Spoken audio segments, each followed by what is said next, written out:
Hello, it's Dr. Mike Moriearty. This is Haiyan Liao, her American name is Daisy. We're getting a lot of questions from the Chinese people that bought machines and then the American people that bought the machines about balance. Like, how do you improve your balance? Say someone has a relative or a husband or a wife that's suffering from some type of condition like vertigo, or maybe had a stroke or something of this nature that's causing them to have compromised balance. And you're concerned that you might fall and break a hip or break a wrist or one of these things like this. Because I was a nurse before I got my chiropractic degree. And I can't tell you, when you work in the nursing homes, it would seem like anybody who was 60 and up fell down and they get injured that way. And then you end up getting pneumonia, and it's a whole cascade of problems.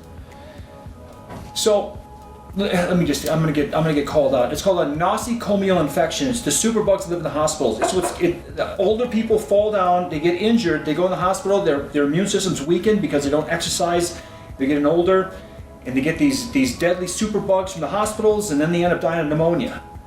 Scary stuff. The goal is you want to keep your posture. You do not want to fall down. That's the culprit for mechanical injury caused as you get older, that's falls. Otherwise, it's cancer, strokes, internal things, but externally, it's usually the falls that cause the problems. So the question I'm getting is that, how do I maximize the vibration plate so I get the most out of it, and I want my father or I want my mother to get her balance back so she can be more active. We don't have to worry about her falling down when we're not here, and things of this nature. So I hear this story so many times, just different names and different faces to the same story. So today we're going to cover how do you maximize the vibration plate with basic movements. This is the basic level.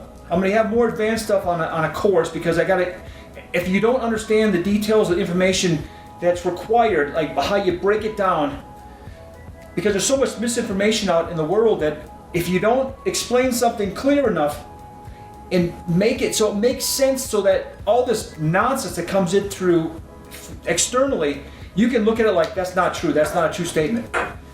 So today we're going to cover basic movements, how the body stays in balance, and various exercises you can do to improve on that. So it's Dr. Mike Moriearty with Daisy. Thank you. Stop. To start off, you want to position yourself either with your body facing the tower or away from the tower with your hands on the handles. The goal is to implement a balancing program. You need to first start with the basics, and that's just getting coordinated with your lower body with the vibration. This way, when you start evolving up to hand-free movement, you already got the feet, the knees, and the hips programmed for this type of energy. I can't stress this enough. When you're first starting off, it's probably best to be facing the tower, not with your back to the tower like Daisy. As you get more efficient and you get more comfortable on the plate, you then want to start doing everything with your back to the tower. This way you can emphasize on just the balance without grabbing on those handles. A lot of the balance that we have, the small muscles in the feet, are where all the micro adjustments are made that prevent us from falling. By getting those muscles in the feet stronger and more coordinated, you're thus going to have a more efficient gait. Now, a more advanced technique is to do one leg at a time to get those feet stronger, more coordinated. Now, I cannot recommend this medically because it's against the law, but I can tell you what I do and what I did in my clinics to help people who were past stroke or had balancing issues, to get them more efficient, less prone for injury, to really strengthen the areas that do most of the work. Again, this goes down to the 80-20 rule, the Pareto principle. Where does the balance occur? It's going to be with where your head is, the translation of your head. Is your head above your shoulders? And are your feet strong and coordinated? Okay, another important thing you need to know about improving your balance is that your posture is really important.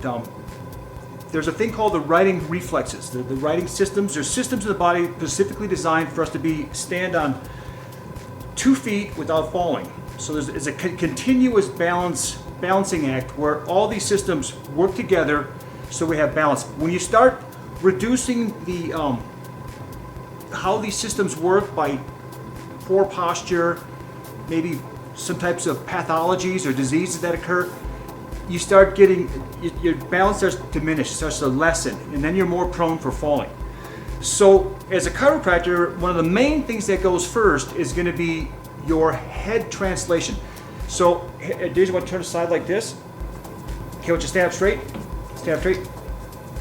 Arches back.